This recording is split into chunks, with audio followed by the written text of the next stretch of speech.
Let's say you're on Sprint and you want a smartphone, but you don't need all the bells and whistles that the Galaxy S4 offers, or maybe the HTC One or LG Optimus G. I'm Aaron Baker from PhoneDog.com, and if that fits your bill, this might be the device for you. It's the LG Optimus F3. It just arrived in the office, and it's time for an unboxing.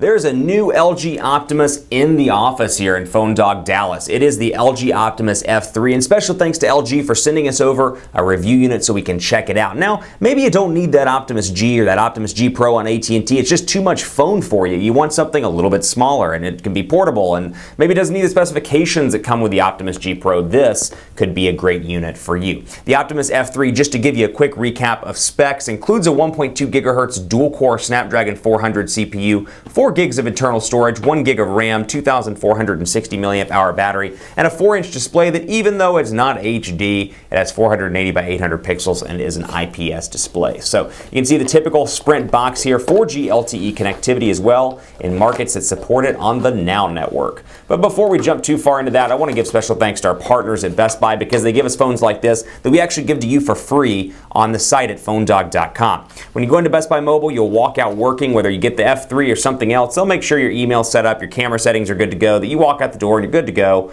and then you're set up. So for example, if you bought something today, it's Friday, you can walk out working and enjoy your weekend. In the box here, Get Started Guide, vamos, todo lo que tienes que saber para empezar, and LG Optimus F3, important information that you're probably not going to read. Let's be entirely honest here.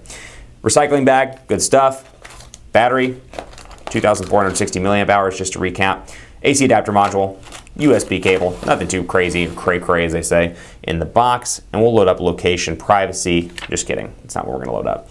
LG Optimus F3, it's a tiny little phone, 4-inch display, very similar, actually identical to the iPhone size.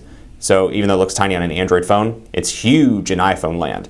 Back and menu button in typical LG Optimus G Pro style here, backwards, or I should say at least they've changed it around. It's on the left side, right side. Physical home button, volume rocker over here, power button over on the right side, camera on the back. So you can take those pictures, snap, snap, snap, and snap away. You've got 5 megapixel camera here, 1080p HD recording. And again, a typical LG look and feel here. So if you've worked at all with LG's user interface, you know it to be about the same. Over here, got stickers on the side too. I'm gonna pull these stickers off. You know stickers annoy me. So it's loading up. Come on. Boom. There we go. Gotta get this one too. And while we're doing this, you can see micro USB charging port at the bottom, 3.5 millimeter headphone jack at the top. I'm actually just trying to distract you while I pull these stickers off. Is it working? Let me know in the comments. Probably not. Got all these little annoying stickers, but Chrome over here. I pulled all the stickers off and it has Chrome, not the browser. Although maybe it does have the browser. We'll double check. We're gonna cancel this just to double check.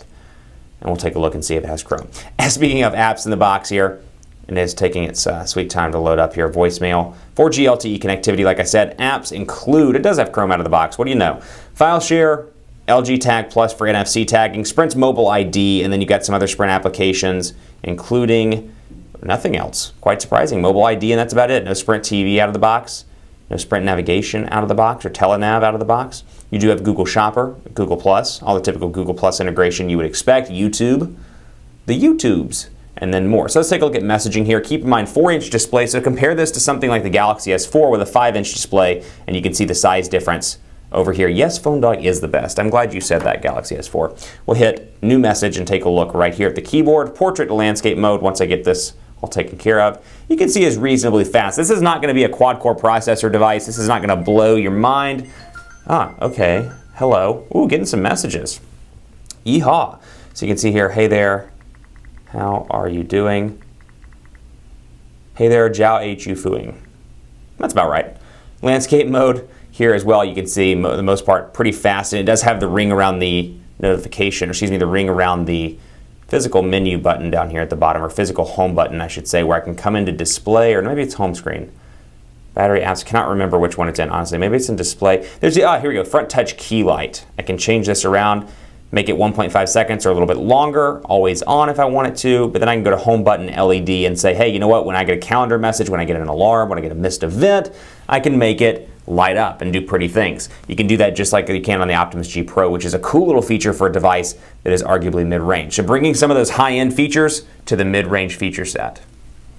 Pretty cool to boot. Keep it locked on PhoneDog.com for continuing coverage, and let me know what you think of this device. I'm on Twitter at PhoneDog_Aaron, on Facebook at Facebook.com/HiAaronBaker, Google+, G+.to/PhoneDog.